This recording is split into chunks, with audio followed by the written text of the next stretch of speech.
Ya. Buenos días, profesora y compañeros. Nosotros vamos a realizarle una entrevista al doctor Richard Mora, que es médico general.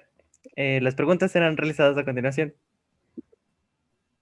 Ya, primera pregunta. ¿Cuál es la etapa más peligrosa del proceso de la gestación? Y la etapa más peligrosa del proceso de gestación vendría a ser la embriogénesis, que se da desde el momento de la fecundación, cuando ya se une el espermatozoide con el óvulo. Desde ahí empieza un proceso donde se desarrolla mayormente el embrión y donde cualquier alteración, radiación o ciertos medicamentos pueden llegar a afectar esta etapa. Por lo general se consolida hasta los 12 semanas, hasta los 3 meses, donde todavía el feto tiene cierto riesgo de tener ciertas alteraciones físicas en lo que es su desarrollo. Ya. ¿Cuáles son los principales riesgos en un parto adolescente, ya sea Pues natural como cesárea? ya lo que pasa con el parto adolescente es que la pelvis, o sea, entre más adolescente sea la mujer, la pelvis no está adecuada para recibir, o sea, para albergar al niño, porque todo se empieza a expandir. Entonces el útero empieza a crecer. La pelvis se adecua de acuerdo, la mujer va creciendo a su edad reproductiva para albergar un embarazo. Pero en el caso de los adolescentes, como no está bien, no diferenciada, como no está bien anatómicamente preparada la pelvis para esto, puede ocasionar ciertos problemas durante el parto que se llama distocia, que el niño esté mal colocado y pueda complicar el parto como tal, y ahí se recurriría a una cesárea. Entonces, ese sería el problema principal en un embarazo adolescente. Durante el parto y durante la cesárea no habría mayor problema porque a la final solo es la cesárea selectiva. Eso quiere decir que se realiza con chequeos prequirúrgicos donde se evita que le pueda pasar algo a la mamá o al feto o al producto. Ya. ¿Existe algún tipo de complicación en el desarrollo del neonato durante el proceso de gestación si la madre es adolescente? Sí, como se habló anteriormente, durante el parto puede haber este tipo de problemas por lo que la pelvis es inmadura todavía, pero en lo que es durante la gestación, por ejemplo, las madres pueden tener lo que es, bueno, el feto puede tener lo que es restricción de crecimiento intrauterino, eso quiere decir que está más pequeño de lo que debería estar para las semanas de embarazo. Por ejemplo, si tiene 30 semanas de embarazo, se espera que el feto sea de cierto tamaño, pero en este caso a veces pueden dar ciertos restricciones de crecimiento intrauterino, donde el bebito va a estar más pequeño de lo que debería. O pueden tener partos pretérminos, o sea que se les adelante la fecha del parto, y ciertas complicaciones también neurológicas puede llegar a albergar el niño por la inmadurez reproductiva de la madre. Ya. ¿Cuáles son los motivos por los cuales se tiene que inducir un parto? Ya eso es en general en cualquier edad, gestación, o sea, en cualquier parto, más allá del adolescente, eh, se tiene que inducir el parto siempre y cuando la madre haya compromiso materno.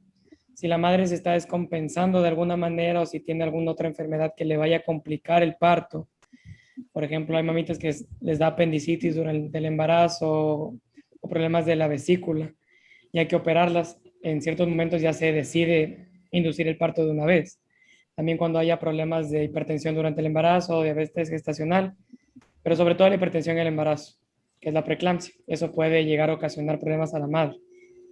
Y en el caso de, eh, claro, y en el caso de una cesárea sería cuando el bebito esté mal colocado y no pueda nacer como parto natural. Y Mm, también cuando sea el compromiso del bebito. Si el bebito está comprometido, si se está, por así diciendo, está con sufrimiento fetal, hay que inducirle el Mm, parto porque el bebito puede morir en el vientre. ya. Por precaución en un embarazo de alto riesgo, ¿en qué semana los pulmones son funcionales perfectos? ¿Cuál es la edad mínima para el nacimiento de un bebé prematuro? Y aquí la cuestión con decir como que funcional, los pulmones de un feto, el desarrollo pulmonar empieza a partir de las 20 semanas, pero se culmina a las 34 semanas. Entonces se diría que a las 34 semanas el bebito ya tiene sus pulmones completamente funcionales admitirse fuera del útero. Entonces, en el caso de que se considera un parto prematuro, es cualquier parto antes de las 37 semanas. Pero ahí existen ciertas categorías como es el prematuro extremo, que sería antes de las 27 semanas. Entonces, en este caso, esos niños tienen muy mal pronóstico y puede ser que fallezcan al nacimiento, pero todavía son viables, o sea, todavía pueden nacer, antes, un poco antes de las 27 semanas. Digamos que hasta las 26 todavía podrían nacer, pero ya se va complicando más que puedan sobrevivir. ¿Qué consecuencias tiene para el embrión si la madre presenta una infección de las vías urinarias o que tenga infecciones de transmisión sexual pueden afectar al desarrollo del feto? Ya de transmisión sexual como tal, infecciones que pueden alterar al feto, por ejemplo, es sífilis, una de ellas porque el bebito puede nacer con sífilis congénita y eso le puede dar problemas del neurodesarrollo a futuro. Con respecto a lo que es complicaciones durante el embarazo, durante el parto de una infección de vías urinarias o infección genital, son partos prematuros, se les puede venir el parto antes de lo que normalmente debería. Pueden tener ruptura prematura de membranas, o sea que eso también le va a desencadenar un parto prematuro.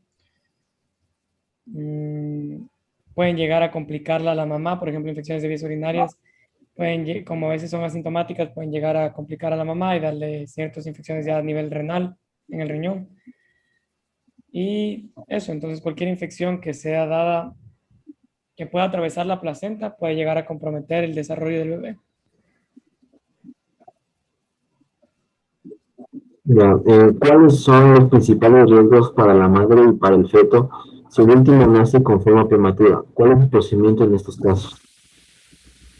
Para la madre como tal, no hay un riesgo de que el niño salga prematuro. O sea, cuando ya salió del canal de parto y ya está afuera, ya no tiene riesgo a la madre si el parto se dio sin ninguna anomalía. Pero para el bebito sí, porque a veces el hecho de que nazcan, por ejemplo, antes de las 34 y no tuvieron una madurez pulmonar suficiente, esto podría llegar al recién nacido, al neonato, complicarle lo que es de forma respiratoria, les puede dar un distrés respiratorio que se conoce, o una enfermedad respiratoria del neonato. Entonces ellos pueden llegar a fallecer por un paro cardiorrespiratorio, por nacer de forma muy prematura, si es que no se tomó las medidas adecuadas para inducir la maduración pulmonar antes de las 34 semanas. ¿Cuáles son las enfermedades de transmisión sexual más comunes de los adolescentes que van de 14 a 18 años? En este caso, por por el poco conocimiento a veces de educación sexual y la poca protección que se comete en ciertos casos al ser más jóvenes, lo que más les afecta son el virus del papiloma humano. También se han dado casos de VIH, aunque no es en mayor medida, pero también se da. Casos de sífilis, de clamidia y de gonorrea. Hay de tricomoniesis, que eso sí es más común que las otras. Ya, Son infecciones. los controles deben ser realizados cada mes. Sin embargo, ¿cuáles son los controles más importantes y por qué? Ya los controles más importantes por lo general se debería hacer uno en cada trimestre. O sea, uno en los primeros 3 meses, uno hasta del 4 al sexto mes y uno del séptimo al noveno mes. Porque existen diferentes hitos del desarrollo. Por ejemplo, en el primer trimestre lo que se va a dar son anomalías anatómicas para ver que el niño esté, por ejemplo, a veces tienen ciertos problemas, cuando no hay cierre del tubo neural, les empieza a salir como que una estructura acá atrás en la espalda. Eso se evitaría con un control en el primer trimestre. Sobre todo el primer control que sí nos sirve es el primer control del primer mes. Por ahí mandar a hacer el resto de exámenes necesarios para evitar esto. En lo que es el segundo trimestre, ya hay más que todo se va viendo lo que es el desarrollo del niño, que no se esté quedando pequeño. Y en el tercer trimestre, el control para que nos sirve es para ver que no haya problemas en lo que ya va a ser el parto y que el niño también se esté desarrollando adecuadamente. Pero sin embargo, obviamente se recomienda que sean los 9 controles, mínimo 5, pero los 9 controles mensuales en cada mes de embarazo. En caso de que la madre decida no realizarlos, ¿existiría alguna complicación? Más que nada puede llegar a ser una complicación a futuro porque, por ejemplo, si el primer mes el producto ya tenía una anomalía congénita, alguna alteración congénita, entonces en este caso, ya para el segundo trimestre no se va a poder hacer nada, no va a poder hacerse una corrección de ser el caso que amerite, que por lo general algunos partos ya son no viables, entonces unos embarazos no son no viables, entonces pueden terminar incluso en abortos, pero eso se puede prevenir con los controles primarios. Y en el caso, por ejemplo, si ya está de bajo crecimiento durante el segundo trimestre, lo que se puede hacer es aumentar la alimentación materna, tratar de hacer chequeos seguidos para que no se nos esté quedando de tamaño el producto en el vientre. ¿Cómo afecta el desarrollo fetal el consumo de bebidas alcohólicas o drogas como la marihuana? La marihuana no atraviesa per se lo que es la placenta.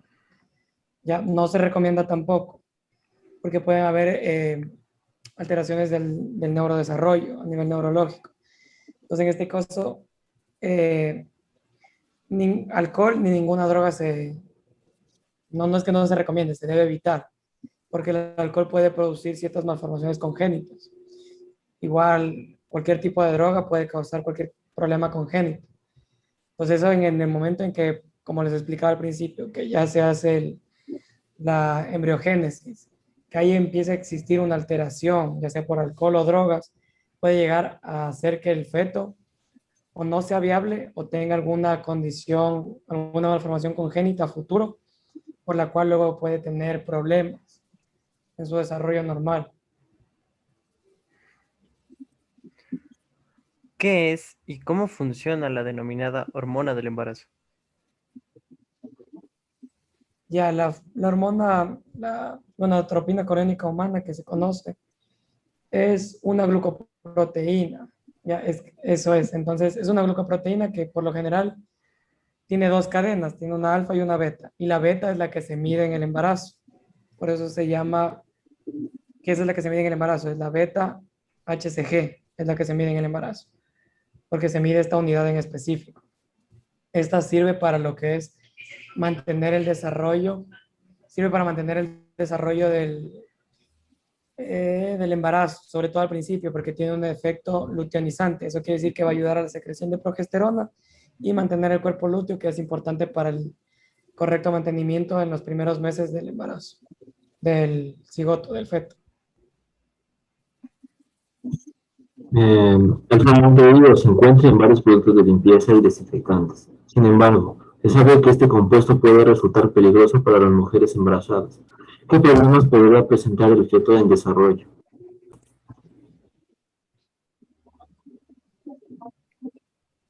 Ya con respecto a lo que es el formaldehído, durante el embarazo no se recomienda este tipo de productos porque se llega a asociar a lo que es malformaciones genéticas, malformaciones congénitas, perdón.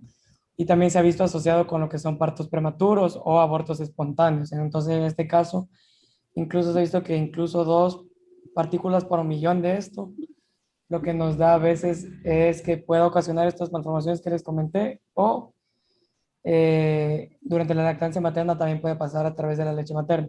Obviamente eso es en el caso de que sea ingerido, pero de ahí riesgo como tal, mientras la paciente no tenga un contacto tan directo o estricto, no habría ningún problema, mientras use mascarilla cuando está haciendo alguna limpieza y guantes. ¿Qué efectos? Si una madre toma antidepresivos durante el embarazo, ¿cómo afectaría el proceso de gestación? Ya, de igual manera, los antidepresivos en lo que es el embarazo no se recomiendan como tal, y aquí se evalúa lo que es el riesgo-beneficio. Entonces, en este caso, solo que la madre de verdad lo amerite, se le daría.